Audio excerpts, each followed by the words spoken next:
Wait, did we win by 1 point?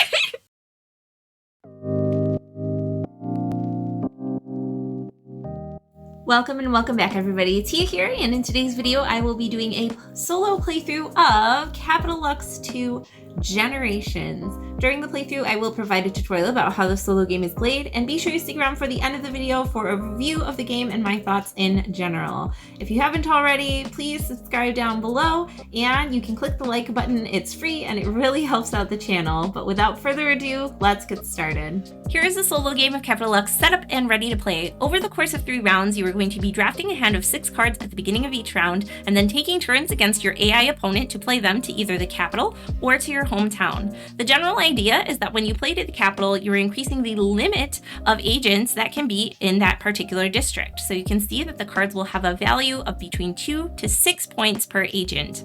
When you play to the capital, you are benefiting both yourself and the AI opponent. However, you will also get a special power dictated by that particular district. When playing to your hometown, you will gain influence based on the numbers of the agents that you play to each district. Now, there is a slight catch though, because at the end of each round, if your influence in a particular district exceeds the value of influence of the agents in that district in the capital, you do have the chance of busting, losing all of those agents and influence, and forfeiting all of your points for that district. So there's a very tenuous balance between that, which you'll see during this playthrough. For setup, I started by placing out the capital board and 4 unique capital powers. There are a few powers that do not work with solo play, so you can set them aside. You can then purposefully choose your 4 powers for the game or shuffle them up randomly and place them out. For this game, I chose to use the A powers: Agent, Cleric, Merchant, and Scholar. These are based off of the original design of Capital Lux, with some slight modifications for Capital Lux 2 Generations. If there are any cards or tokens that are applicable to those particular power tiles, you're going to go ahead and place them off to the side or set them up however it tells you to in the rules. You are then going to place out 2 hometown boards, one for yourself and one for your opponent, Rob. Rob's AI deck consists of 14 cards, which you'll shuffle up and place out. Then you are going to shuffle the agent deck, placing 2 cards out for Rob's starting hand, as well as 5 cards for his reserve. You are also going to place out 3 cards from the top of the deck into their specific districts. And now we're ready to start our first round. So at the beginning of each round, you are going to be drafting a hand of 6 cards. We'll start by taking the first 3 cards off the top of the agent deck and keeping 2 of them. So we have 2 pink 6s and a blue 4. I think we want to have a little bit of diversity, so we're going to take the blue 4 and the pink 6. I'll place them off to here in my hand and discard this other pink 6. Next, we're going to do that again. So we have 2 blue 2s and a green 2. Again, we're going to try to diversify this first round and see how that goes, discarding the other card, and we'll do this a 3rd and final time so that we have a hand of 6 cards. In this case, I think we're going to take both of the yellow cards here. All right, and now we're ready to go. Rob will always take the first turn in a solo game. So we're going to go ahead and flip over the first card of his AI deck. And there's a little bit of information we can see here. Number 1, there may or may not be a countdown timer, which will help us figure out when the end of the round is. Number 2, it'll tell us which of the 3 cards off the top of the deck or his left or right card from his hand to play. And number 3, if he plays a card to the capital, in some cases he may gain a benefit. So in this case, he is going to be playing the left card from his hand, and it is a countdown timer, so we'll set that into a separate pile. The left card in his hand is this pink 3. Now, ideally, what he wants to do is not ever exceed the capital limit, so preventing himself from busting on that particular district. Since we already have a pink 5 in the capital, though, playing the 3 to his hometown will not put him in a spot where he's exceeding that value, so he's going to play that to his hometown. If there wasn't a card here, or if the value in his hometown would exceed it, then instead he would play it to the capital. And in this case, with this card, he would get a special benefit. Now, Rob does not get the benefit of the actual powers themselves like we will, but when this icon comes up, he's going to take the lowest valued card from any of the districts, excluding the card that he just played, and put it face down into his score pile. It'll be worth the number of points shown on the card at the end of the game. The last thing he'll do is replenish his hand, and then it's off to our turn. So we have our 6 cards over here to choose from. And again, we can either play them to the capital to get a special power or to our hometown. I think the first thing that I want to do is activate the power of this scholar here. So we're going to take the green 2 and place it here into the capital. The scholar allows us to draw an additional card into our hand. And that is the end of our turn. So we're going to go ahead and flip over Rob's next card. And we have another countdown timer, which is interesting because once he gets 3, we'll have one more turn before the end of the round, which could be very scary here. So he's going to go ahead and play his rightmost card, which is this blue 6. And as you can see, he doesn't have any in the capital or his hometown. So this one's actually going to go to the capital, and it will activate this minimum power. So he will take the lowest valued one and place it into his score pile. Since there's a yellow 2 and a green 2, he's going to choose which one to take. I think I have some yellows that I would like to play. So I want to keep that steady. I don't have any greens though, so I think he's going to score this green 2 and remove it from the capital, and I'll place this up here into his score pile. We'll refill his hand, and then it's back to our turn.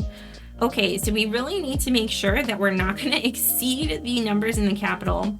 For blue right now, we have 6 in our hand and 6 on the board. We have one more than is available for pink, and we have way more yellow. So right now yellow is at 6, and we have a total of 10. So what we could do is if we play this 2, it would become 8, and then we would have 8 in our hand as well if the worst case scenario comes up.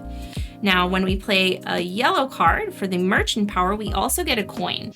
This coin will be worth 2 points if we have it at the end of the game, but it will also give us one freebie if we spend it to negate a point of our agents as per the capital. So for example, if I had 9 points in yellow and I was only afforded 8, I could spend this coin as that extra point. Or if I was 2 points over, I could spend 2 coins. But in that case, then you don't get the power or the points for the coin. So we'll put this off into our little pile here. All right, and then it is Rob's turn. So we're gonna flip the next card, and it is not a countdown card. So we'll place it over here, and he's gonna look at playing this green 4, which will go to the capital since there aren't any in the capital right now. And again, he will only get points for playing to the capital if this particular icon is showing on the bottom of the card. Replenish his hand, and it's back to our turn. Okay, so another thing we have to keep in mind is at the end of the round, Rob will play any of the cards in his reserve that he's able to his hometown in order to score and get majorities. So we have to be mindful of what he has as well.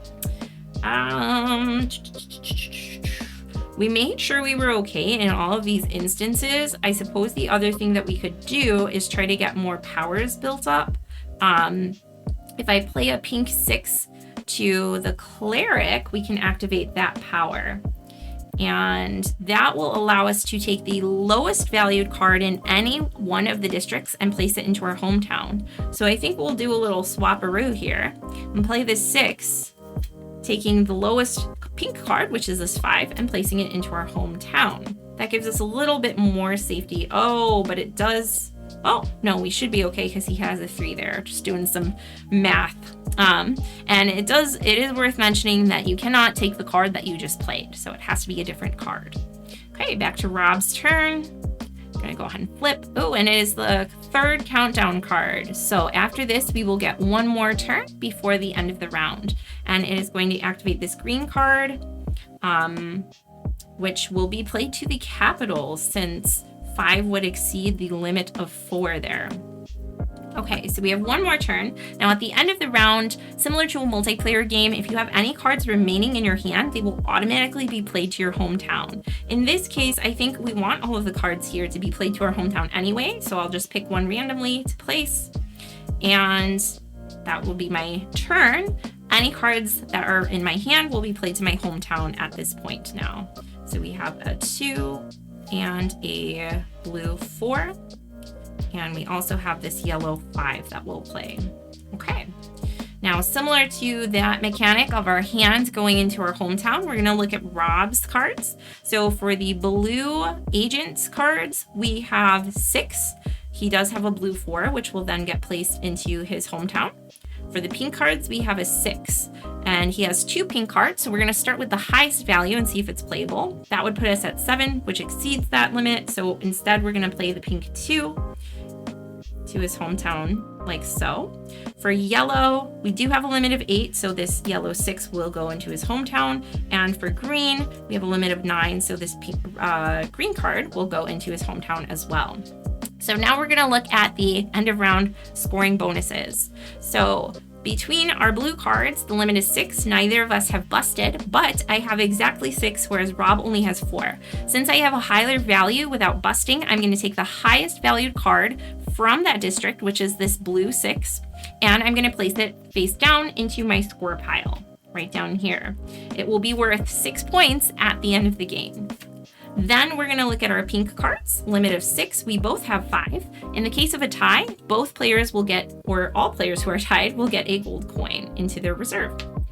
Then we have our yellow cards, limit of 8. I have 8 to Rob's 6. So again, we'll take the highest value card, which is this 4 here, which will be worth 4 points at the end of the game. Fantastic.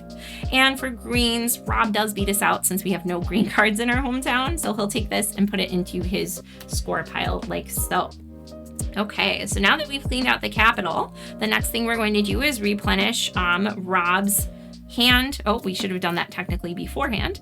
And we're going to replenish his reserve by drawing up to 5 cards. So we have 1, 2, 3, 4, 5, like so.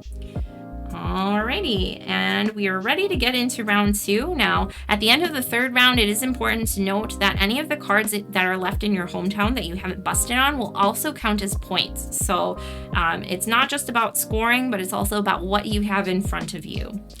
All right, so we're gonna go ahead and draft our 6 cards, again, pulling 3 and keeping 2. In this case, I definitely need greens. I definitely need blues as well to help build that up, although if Rob gets some blue cards in his hand, he'll be playing them to the capital as well. So I'm gonna take the green and the blue, discard this pink card. Again, we're gonna do that 3 times so that we have 6 cards total. I do like the idea of having more green and more yellow. That sounds like a good plan. Okay. And one last time. All right. Yellow, I think, and maybe like a low pink. We're doing one a high pink. Maybe I want a low pink. I think having a 6 and a 5 feels a little too swingy, but we'll see what happens. Rob does have a pink 3 though, so I'm not quite sure how that will resolve, but we will find out. Okay, and again, Rob's cards are going to shuffle up between each round. We'll do that, which by the way, even the card backs, oh, so gorgeous.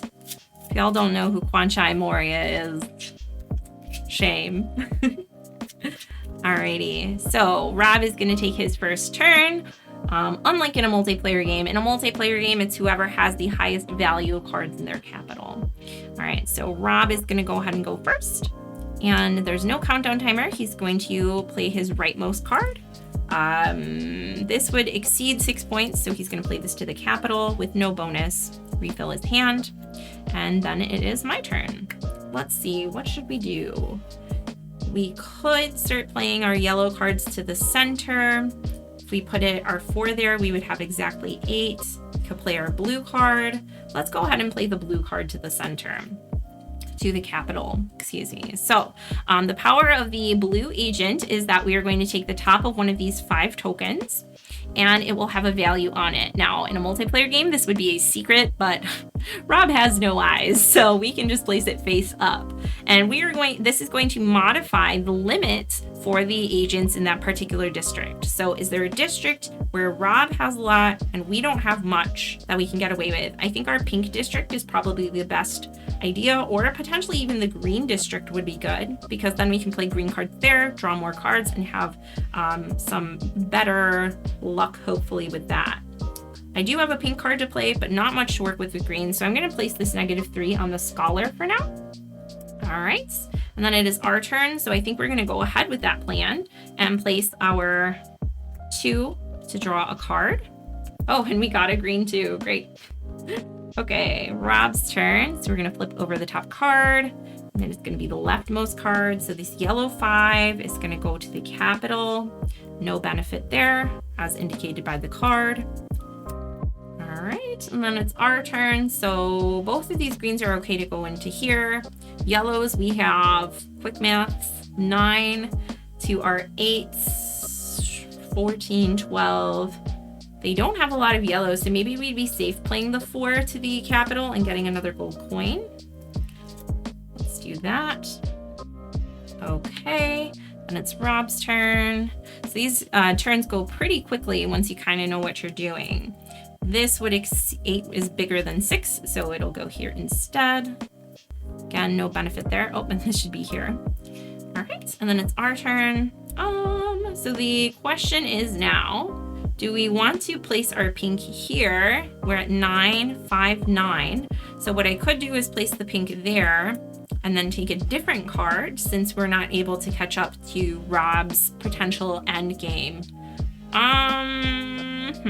So what we could do instead is we could place this pink card into that district. And again, because we cannot take the card that we placed by taking the lowest value, we could instead take the 3, which is this lowest value pink card, negating the one that we just played. And we'll take this and put it into our hometown. So now we're at 8 and the limit is 8. He is at 5, and if he were to play the 4, that would exceed the limit. So we should be okay for pinks based on what happens next. Okay, flip the top card of Rob's deck. Okay, so this is going to be a random card off the top of the deck. So that kind of simulates the draft in that he would have a few cards at the beginning that he first sees that you would never know about. So we have a green 3, which will go into his hometown, like so.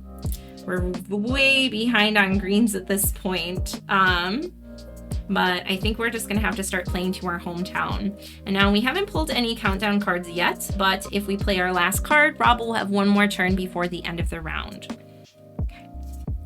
All right, so we have our first countdown card. It's gonna be the left card that's gonna be played. This will go to the capital, which is good because it increases our limits.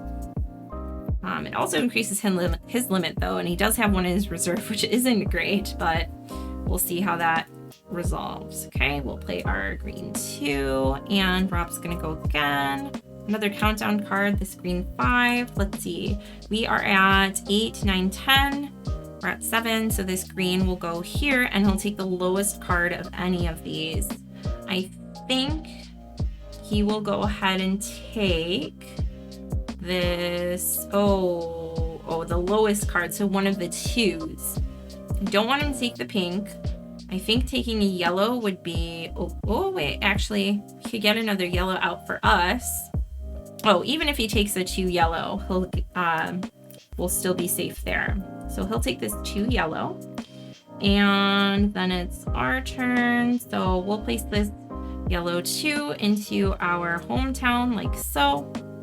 Rob should have refilled his hand, and then he's going to take one more turn before the end of the round. So in this case, he's going to play the leftmost card, which will go into the capital in this case, since that would exceed our value in his hometown. Okay, and refill his hand. Okay, for the end of round 2, let's first check to see. We don't have any cards left over, obviously, since we went last, but we're going to check Rob's reserve. So he will play this this blue 3 into his hometown. For pinks, he will play this 4 pink, I believe. Yes, definitely has way more. No yellows to speak of, and for greens, we have a lot to work with. So, well, we don't, Rob does. So we have 9, 10, 11, 15 total, and he's currently at 7, so up to 8 points worth. Again, we're going to start by prioritizing the highest valued card, which in this case is the 5. And he will also get the 2 as well, since he's able to take all of those without exceeding the limit in the capital. Oh my gosh, we are so far behind on green. Have I mentioned that? Has that come up? All right, so moving on to scoring, we have, technically he doesn't know that it's -3 though, so don't tell. So here for our scoring, we have 9 versus 7 versus 6, so he will get the highest card into his score pile. For pinks, I think he has a speed as well, because we're at 8 and he is at 9, so he's gonna get a 6. Oh dear. Oh no, I was feeling pretty good about round 1, and look how far that's gotten us. So for yellows, we got one. Yeah, we got one. Okay, for a second I couldn't do math. So we get this yellow 5. Slight compensation. We definitely did not win green though, so he's gonna take the green. Oh, but however, we do have this special token that is going to modify the total. So we have 5 plus 4 is 9, 11, 15 minus 3, which is 12. So let's see, Rob is at 7, 8, 9, 10, 14. So Rob busts on green. These cards will all go into the discard pile. And I will then be in the lead for greens. So I will take this green 5 and put it into my score pile. All right, the last little thing we'll do again is replenish Rob's hand for up to 5 cards. So we have 1 left over. We'll draw an additional 4 cards and place those out to his reserve. Sorry, I said hand, his reserve. This is his hand. And then we are going to draft our final hand of 6 cards. So here are our first 3. We have a 2, a 4, and a 6. I think we need some big yellow numbers. We also, we might be okay with pink. So maybe we'll take 2 yellows. Again, these are great because the coins will get us 2 points at the end of the game if we don't use them. And they give us some assurance if we ever do bust on a particular number. And again, Rob couldn't use his coin because it was more than 1 point of difference in terms of the scoring. Oh, and I almost forgot. Since we used one of our agent tiles, we're going to place that back in and shuffle it up. They do not persist from round to round. Okay. All right, next cards, we have a green 3. I do like greens. We're doing pretty well with green now. I think I have enough yellow, so maybe we'll take a blue card instead, although I'm not too happy about it being a 6. Again, the 6s are great because they can be big points, but they're also very swingy. So it's a little harder to manage and finesse.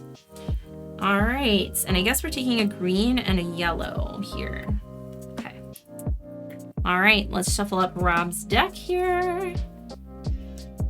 Ooh, round 3, baby, let's go. It's always very tense at the end of a round because like busting is one of those things that can make or break a game, but especially going into round 3.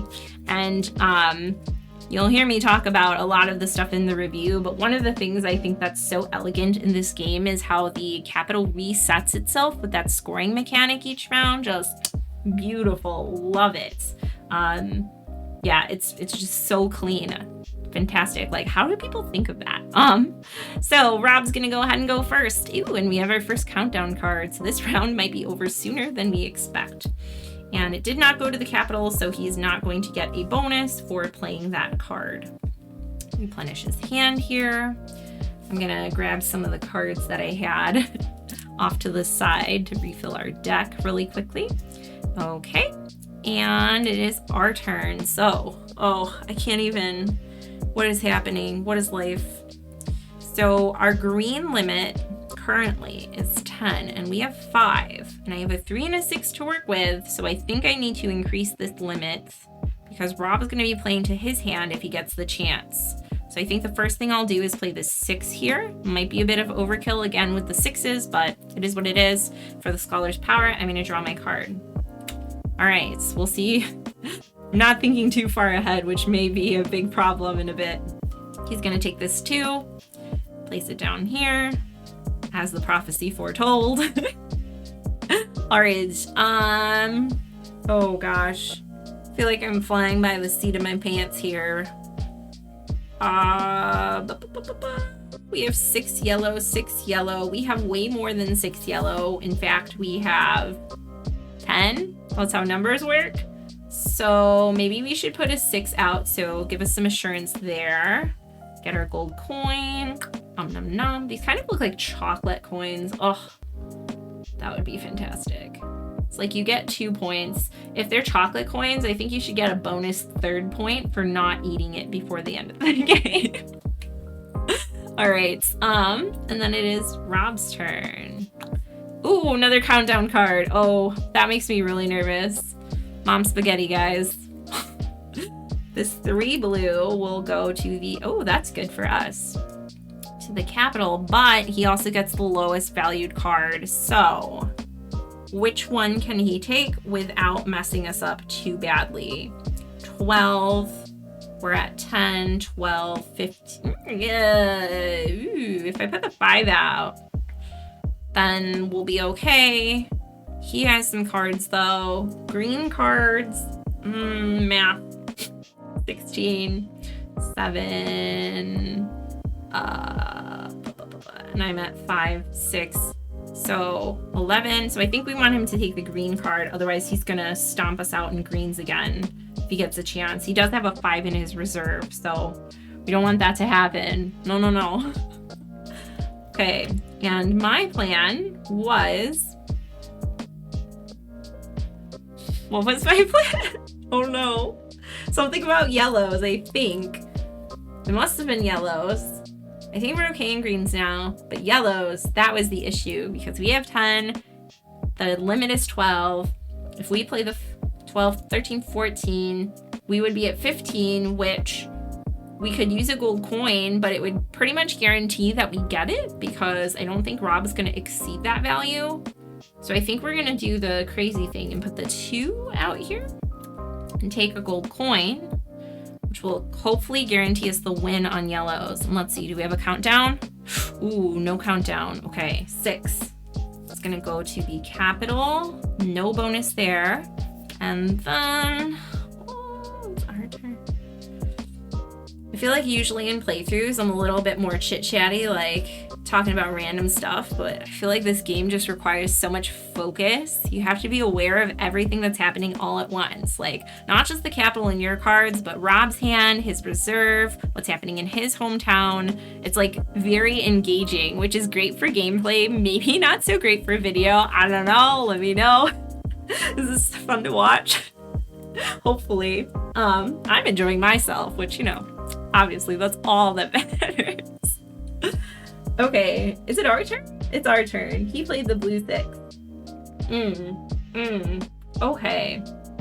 I think we just need to load these cards into our hometown now. I don't think we're gonna be busting, except on yellow, but that's on purpose. So I'll just play this green 3, like so.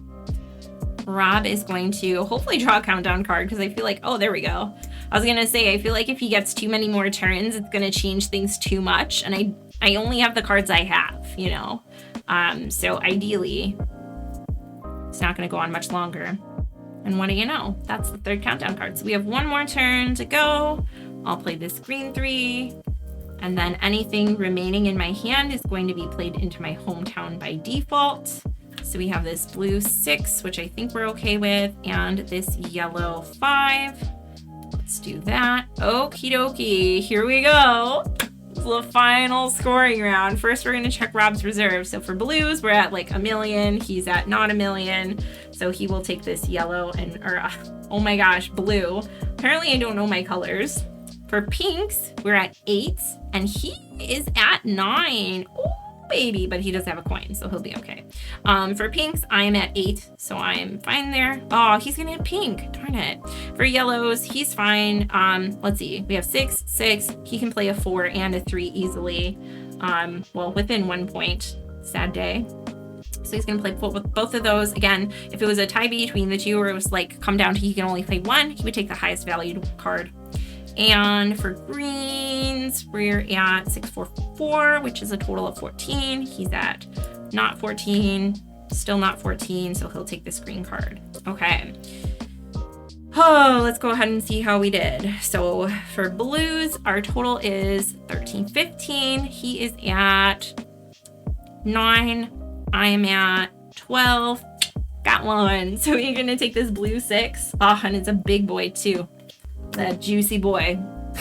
Sorry. We'll put that into our score file. For pinks, we're at 8. He can spend his coin to not bust, so he's gonna do that. Again, the only way he gets coins is from ties, so if I hadn't tied him, he would have busted. It would have been great, but that is not what happened here. And he's going to take this 4 and, oh wait, what am I doing? The highest card from the capital, which is a 6. I think that was just wishful thinking on my part. All right, we'll put his score pile over here. Oh, it's feeling pretty thick. Ugh, I don't like it. For yellows, we are at a total of 14. He's at a total of 13. I am at a total of 15, but I can spend a coin, which means that I didn't bust, and I get the highest card, which is a 6. Beautiful. And last but not least, we're looking at our greens. We're at 14. He is at 12. I am at 11. No, it was 1 off. Okay, so he takes the 6. Sad day. All right, I'm just gonna discard all of these other Mamma Jammas out here so I don't have to worry about it for scoring. We're gonna get rid of Rob's deck, like so. I'm gonna get rid of these agent cards. Okay, and for scoring, again, we're gonna take the value of any of those cards in our score pile, as well as the value of the cards in our hometown that weren't discarded from busting. And if we have any gold coins left over, they'll be worth 2 points each. So should we do Rob's score first, I guess? I think that's pretty fair to do. Okay. So again, metric scoring, the best way to score. So we're gonna take a 6 and a 4. So here is 10. Here is another 10. So 10, 20. Let's see, we have 30. And then we have 40. Oh dear. And then we have 50. And next up is 60. Oh no. I'm gonna swap these out for some change. And then we have a 70. Oh dear. We have 77 for Rob's score. In order to win, we need to get a positive score, and then the better the positive score, the more points we get. So we'll see how we did, but I see not many cards and they're pretty low. Oh gosh. All right, let's just do it. 10, 20, then we have 30, and let's see, 40, and 50, 60, and then we have numbers 70, 89. Is that, wait, what? Did I do math? 1, 2, 10, 20, 30, 40, 50, 60, 69, 78. So 78 to 1, 2, 3, 4, 5, 6, 77. Wait, did we win by 1 point? Oh, and I have my gold coins. Sorry, that was probably really high pitch. I'm sorry. 10, 20, 30, 40, 50, 60, 70, 70, 77. And we have 10, 20, 30, 40, 50, 67. Wait, I can do this. 70, 86. 86 to 77. So we have won by 9 points, which, if we look, is good with an exclamation point. Would you look at that? 0 to 6 is decent.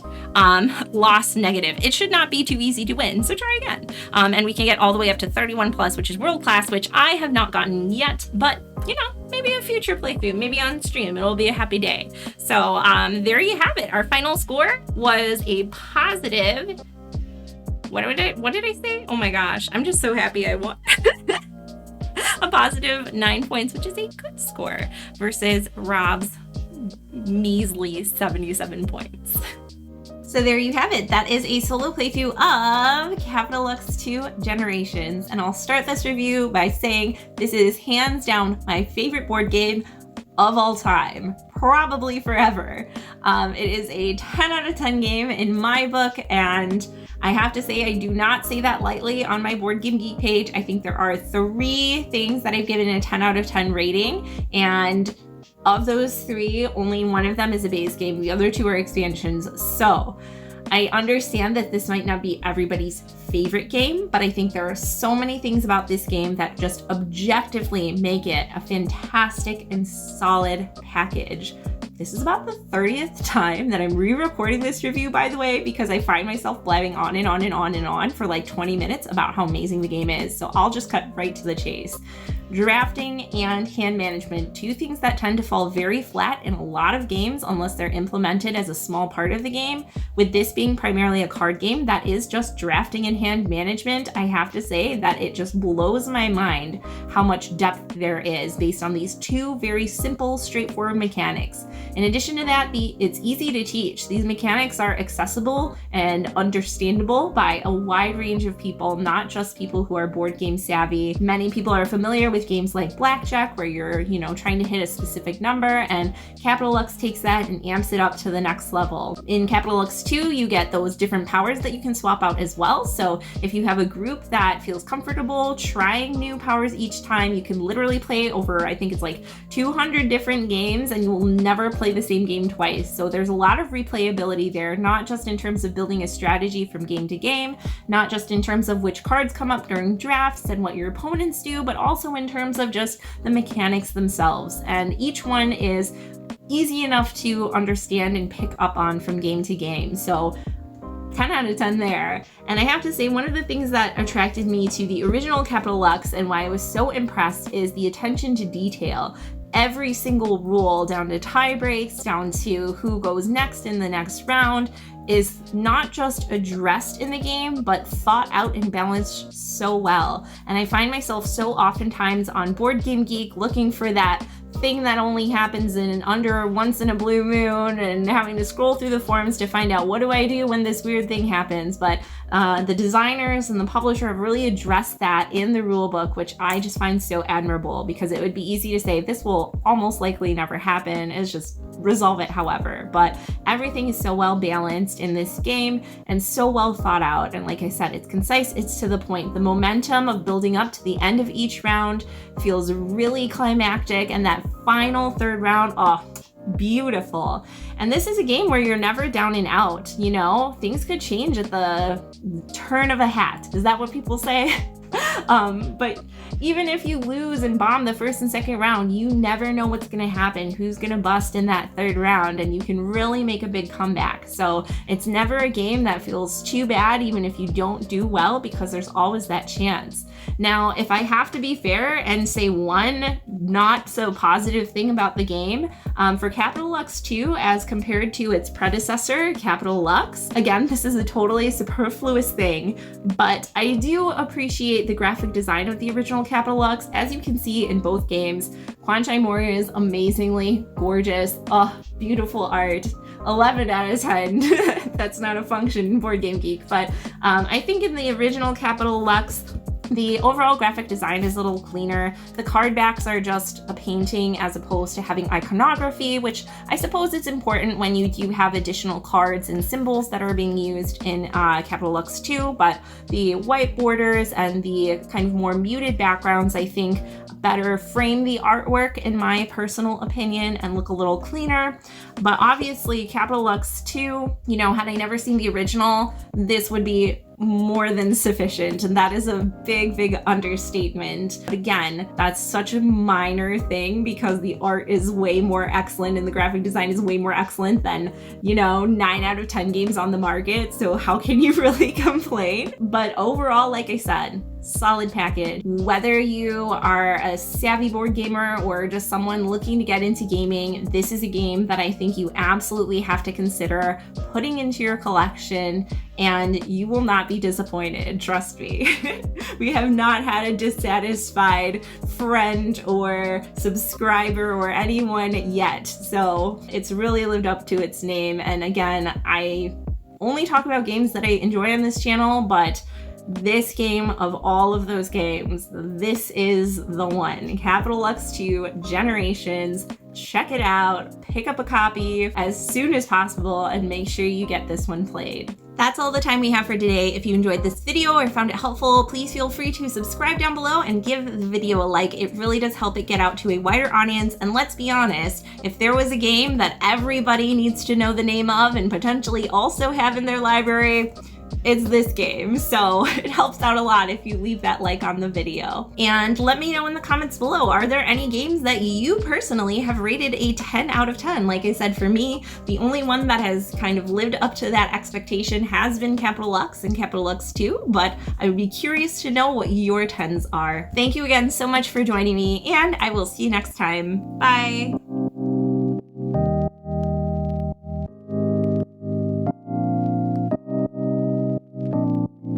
This is a totally superfluous